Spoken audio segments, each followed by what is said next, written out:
Alrighty, so we have the back of the instrument cluster here for a 1990 Corvette ZR-1.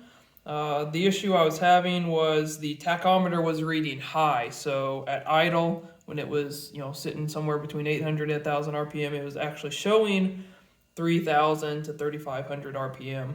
And as people have noted online on the forums, a lot of people have found that soldering in a resistor here solves the issue. A lot of people have installed a 300,000 ohm. However, that obviously doesn't fix the issue of the varying resistance caused by the factory resistor going bad. And so what a lot of people have done is they've cut out this component here that they've said is a resistor. However, it's actually a filter capacitor. And so the actual resistor that has the issue is this integrated circuit right here. As you can see, this pin follows a little trace here. And it is pin 1, 2, 3, 4 from the top. On the left side goes to pin 1, 2, 3, 4, 5 from the top on the right side. Goes across here. And this is the resistance value. Nominally, it is somewhere between 200 and 300,000 ohms. I measured mine and it was actually over 800,000 ohms, roughly 820,000 ohms, which if you do the quick math is roughly 3.5 times the normal value.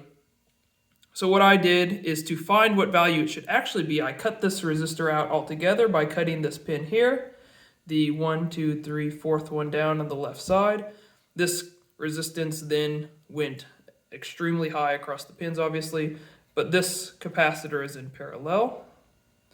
So what I did is on the back side,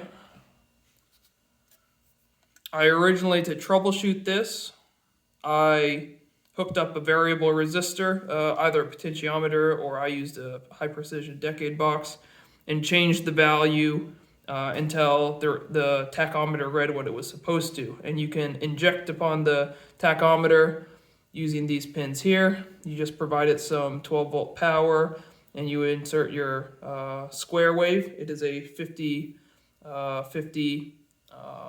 duty cycle square wave with a 0 hertz frequency. You should get 0 on the tachometer when this cluster is powered up, and with a 400 hertz frequency square wave, you should get the maximum value, which on the ZR-1 is 8,000. On the base model, it is 6,000. So what you can do to test it is you can inject 4,000, change this resistance across these two pins, and get it to where it actually shows the highest value. And then you can also use the 0 as your 2 set points, and you can change it back and forth.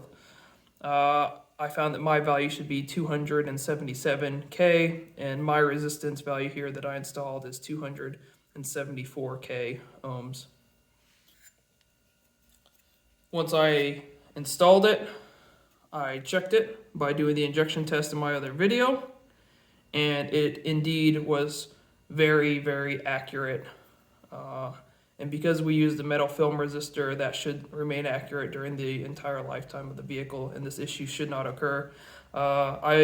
You can replace this capacitor here. It's electrolytic. It has a limited lifetime, maybe 20 years, 30 years. Mine was still good. I opted to just leave it as the original, but some people may want to change that. And there you go.